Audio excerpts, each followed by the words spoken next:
जहाँ ले बेलाला पूरी ओइजा लबाया अपन भोजपुरी। ठीक है, हमके नहीं लगा कि कोनो कहाँ बिया माई जे सुनावत रहे लोरी ना सुना लाऊ गाँव के होरी भोजपुरिया खाटी अजिला कुशीनगर के माटी आई बीन के हुए सहाई ना होई जहाँ ले बेलाला पूरी ओइजा लबाया अपन भोजपुरी। अश्लील गीत के आप लोग विरोध करी जा, हाथ उठाई जा, लक्ष्मी माँ के दरबार बा सबे हाथ उठा ले, हाथ उठावे कि अश्लील गीत के विरोध करे बा। भगवान बुद्ध के महापरिनिर्वाण स्थली कुशीनगर और कुशीनगर जनपद में जो गुरमोटा मंझरिया गांव बा। अब इन पूर्व में मंच पर उपस्थित जितना भी श्रेष्ठ लोग बा सब लोग के हम प्रणाम करते हैं। हम हिंदी में बोले नहीं तो चिन्हा जाला कि हम हिंदी ढेर नहीं बोले नहीं, तो यही सब भोजपुरी में बोलते हैं। वाह, क्योंकि हमारे माई के भाषा भोजपुरी, हमारे माई ने हिंदी में बोल ले भैया जने हमके जन्म दिले बाड़ी, ना अंग्रेजी में बोल रहे बाड़ी। हमार माई कौन भाषा में बोल रहे बाड़ी, सबके जोर से बोले। जेकर जेकर माई भोजपुरी में बोले ली वो हाथ उठा देता। वाह, सबके माई भोजपुरी में बोले ली। भोजपुरी आपन जिन माई के भाषा बा, एक तथा कथित कुछ अपने देश के कुछ कलाकार लोग बा जो रुपया पैसा खातिर, शोहरत खातिर, नाम खातिर, इज्जत खातिर गीत लोग गावता। लेकिन हमारी मानल बा पिंकू भैया कि समाज में जौने प्रकार के लोग बा वो अपन वही तरह से क्यों गोल्ड स्टार भी पहनता, के एडिडास पहनता, के रिबॉक पहनता, ये जौने बा वो पहनता। तो वही गीत में भी बा जे जौने पात्र के बा वो पात्र के गीत सुनता, क्यों मोहम्मद रफ़ी के सुनता, क्यों किशोर कुमार के सुनता, तो क्यों मैथिली ठाकुर के सुनता, तो जे साहित्य गाओ तो साहित्य सुनता। अब मान ली कि जनपद में हमो को लोग सुने वाला बा, तो वो प्रोफेसर के सुनता, क्यों कुलपति सुनता, क्यों डॉक्टर सुनता, क्यों IAS सुनता, क्यों PCS सुनता, क्यों पूर्व केंद्रीय मंत्री सुनता, न तो सांसद सुनता, न तो सुनता, मैंने सुने के चाहे। आई भोजपुरी के माहौल बा, कुरमोटा मंझरिया जो ग्राम सभा बा, ओझा जी कहनी है कि काल एजा कार्यक्रम चलत रहे तो बहुत भीड़ रहे, और आज जो हमारे भारत के भविष्य बाने जो यही में कि APJ अब्दुल कलाम छिपल बा, यही में कि IPS छिपल बा, कि डॉक्टर छिपल बा, कि इंजीनियर छिपल बा, कि राजनेता छिपल बा। तो एकर जो तरासे के काम जो यहाँ के युवा पीढ़ी कर रहा बा, वो युवा पीढ़ी के जो टीम बाटे वो पूरा टीम के जे भी निरंतर ही कार्यक्रम करता, लगभग हर कार्यक्रम में हम सम्मिलित रहे ने। चूँकि हर दीपावली के बिहान में परुआ रहेला, एवरी दिवाली के बिहान में परुआ नहीं के ग्रहण के टाइम बा, तो ऐसा अले में हमके चूँकि लेट भैल, रात के भी कार्यक्रम एक आध दू जगह रहल तो हम क्षमा चाहब। लेकिन मंझरिया जौन ग्राम सभा बा ई तो शिक्षा के मामला में पूरा कहली कि पूर्वांचल में एगो अपन स्थान रहे, धरोहर रहे, विद्या के मनीषी कहे वाला। यहाँ के जौन बाबा जी रहनी, हमने के सब जना के बाबा जी रहनी, श्री श्रीनिवास ओझा जी, वहाँ का मस्मरण करतने कि जहाँ के आज विद्यार्थी आज देश के विभिन्न विभिन्न क्षेत्र में अपन नाम रोशन करतने, और ये के कहीं न कहीं पेपर के माध्यम से भी पढ़े के पूरा जनपद में मिलल है कि इंजीनियर के नर्सरी कहल जाला कुरमोटा मंझरिया के। तो बहुत बड़ा ई काम बा, इंजीनियर के नर्सरी बात ऐसा कार्यक्रम के बढ़ावा देवे के चाहे जहाँ तक ले भी आवाज पहुँचता। तो खास तौर से जो मित्र मंडली बा ये सब लोग खातिर 2 लाइन के हम शुरुआत कर चाहत नहीं। RP घायल जी बानी, इहो को कोनो चैनल बनौले बानी, आई स्वागत बा, लेकिन घायल न रही, हमेशा खुश रही। आई सबके दोस्ती पे एगो 2 लाइन के एगो बा, जितना भी दोस्ती बा वो दोस्ती बरकरार रहे। कहे का बा, मेरी जिंदगी सवारी मुझको गले लगा के बैठा दिया फलक पे,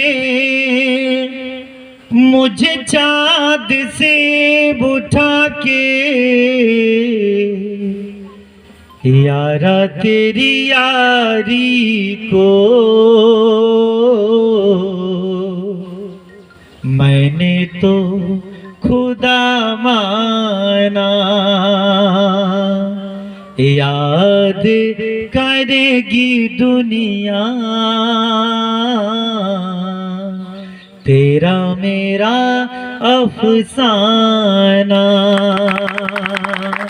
तेरे जैसा यार कहाँ। ये जो भी कार्यक्रम सब यारी पे हो रहा है, आप दोस्त सब लोग जब मिलते हैं तो ऐसे ऐसे कार्यक्रम करते हैं, तो आप लोग की दोस्ती बनी रहे। और कोनो समिति बनला तो दूसरा साल तीसरा समिति टूटेला, हम नहीं करत तो हम नहीं करत, तो आप लोग यारी पे दोस्ती दीजिए कि हम मित्र लोग हर साल मिलके को आयोजन करब जा। आप लोग खातिर रहला कि तेरे जैसा यार कहाँ ऐसा याराना, याद करेगी दुनिया तेरा मेरा अफसाना। भोजपुरी के, चूंकि भोजपुरी के माटी में बानी, भोजपुरी से जन्म बा, तो 4 लाइन भोजपुरी देके कार्यक्रम के आप लोग सब लोगों से आशीर्वाद चाहत कि हिंदी उर्दू माई ही मौसी, हिंदी उर्दू माई ही मौसी, अरे संस्कृत हानानी भोजपुरी हाइया हमरो, एकर गोदिया सूतल बानी। ये अपन भोजपुरी बा कि जब तक सूरज चांद रही हम रहब ना रहब, ई भोजपुरी जिंदाबाद रही। ये अपन जन भोजपुरी के जन माटी बा, जन बोली बा, जे प्रदेश से एक जन बाने प्रदेश में 20 साल 30 साल 40 साल बाहर में रह के अपने गांव में आयल बने। और जब गांव में आयल बने पिंकू भैया तो कुछ उनके बदलल बदलल से लौकता, तो का पूछा था ना अपने गांव के लोग से, अमन जी अरे कहाँ बाटे पन घटवा के गोरी, कहाँ बिया माई जे सुनावत रहे लोरी, कहाँ बिया माई जे सुनावत रहे लोरी, कहाँ बाट पन घटवा के गोरी, कहाँ बिया माई जे सुनावत रहे लोरी, कि घुंघरू बांधले गर्दन के गर्दनिया, राम बचन चाचा के अरे बड़ा की चरनिया, घुंघरू बांधले रहे। अब कहीं बैल नहीं खिलौकत, गाय नहीं खिलौकत, भैंस नहीं खिलौकत, सब खत्म होते जाता। वह कवि के भाव बा कि घुंघरू बांधले गर्दन के गर्दनिया, राम बचन चाचा के अरे बड़ा की चरनिया, अरे कहाँ बाड़ी बड़की भौजी अरे बाटेली की कोरी, कहाँ बिया माई जे सुनावत रहे लोरी, कहाँ बिया माई जे सुनावत रहे लोरी,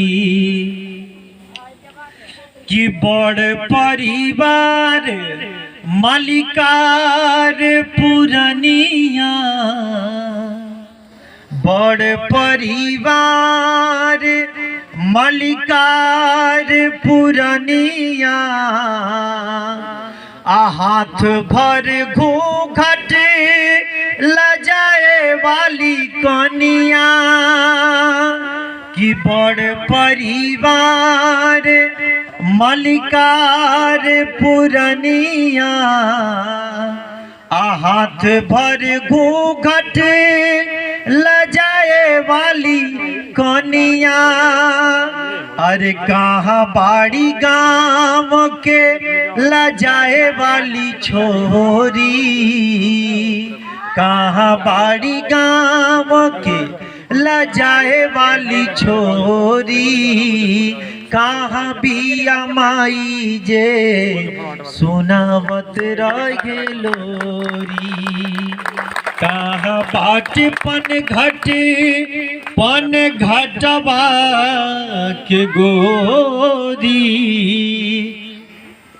चूंकि कुशीनगर के माटी बा, दू लाइन से कहे बा कि हवे भोजपुरिया खाटी अजिला कुशीनगर के माटी। हवे भोजपुरिया खाटी अजिला कुशीनगर के माटी। घर से जुटावेला गोईठा, घर से जुटावेला गोईठा, लगावेला चोखा बाटी। हवे भोजपुरिया खाटी जिला कुशीनगर के काहे भैया, जिला कुशीनगर के का माटी माटी बा। और जौन माता लोग बहन लोग बैठल बा लोग, दू लाइनों लोगों के चरण में हम समर्पित करके अपन बात खत्म कर कि जग में माई बीना के हुए, जग में माई बीना के हुए, सहाय ना होई, सहाय ना होई केहू के तनो दुलारी, बाकी माई ना होई केहू के तनो दुलारी, बाकी माई ना होई। कि माई के रोवा जे दुखाई वो करे, भलाई ना होई वो करे, भलाई ना होई केहू के तनो दुलारी का, बाकी माँ। जय जय भारत, जय भोजपुरी, जय भोजपुरिया। आज जहाँ रही रहे ओझा भोजपुरी में बात करें। जैसे अमेरिका में वो सम्मेलन होता है ओझा जी नेताजी अंदर जो जज बैठल है कहने को प्रतियोगिता होता, आज सभे बाहरा रही अंदर अइले के परमिशन जे कब शब्द में मांगी वही के अवार्ड दहल जाए। कि वो अंग्रेजी वाला आयल तो कहना मैं कमिंग सर, तो किनारे हो गए ना। हिंदी वाला आयल तो कहना कि क्या श्रीमान मैं अंदर आ सकता हूँ। तमाम तरह के विभिन्न देश के सभे आयल, अंदर अइले के परमिशन मांगल, केहू ना यू अवार्ड के जीतल। एगो अपने यहाँ यूपी या चाहे बिहार के भोजपुरी वाला आई और दू शब्द में पूछलस घूसी अपन भोजपुरी, ठीक बा, ये अपन भोजपुरी। आ जहाँ ले बेलाला पूरी ओइजा लबाए अपन भोजपुरी, ठीक बा। हमको नहीं लगा कि कोनो ऐसा जल कोनो ऐसा कार्यक्रम न होके कि जहाँ पूरी न बनत होके कि अपन भोजपुरी बा गर्व से रे बोली। पूरी में बोला कोनो बेइज्जती नहीं बा। हर देश के लोग अपने अपने भाषा में बोलेला, भोजपुरी बोलने में कोनो चीज न बा। अश्लील गीत के आप लोग विरोध करी जा, हाथ उठाई जा, लक्ष्मी माँ के दरबार बा, सबे हाथ उठा ले, हाथ उठावे कि अश्लील गीत के विरोध करे बा। अश्लील गीत नहीं के सुने के, बढ़िया बढ़िया गीत सुने के बा। जो हमारे घर में माता लोगन के, बहन लोगन के, बेटी लोग, हाथ नीचे करें, बेटी लोग जो गीत सुनत हो के बढ़िया बढ़िया गीत सुनल जा भोजपुरी में। भरत शर्मा जी के सुनल जा, गोपाल राय के सुनल जा, मदन राय के सुनल जा, मैथिली ठाकुर के सुनल जा, धीरज राव के सुनल जा, जे के भी सुनल जा, साहित्य के सुनल जा। जय भोजपुरी, जय भोजपुरी।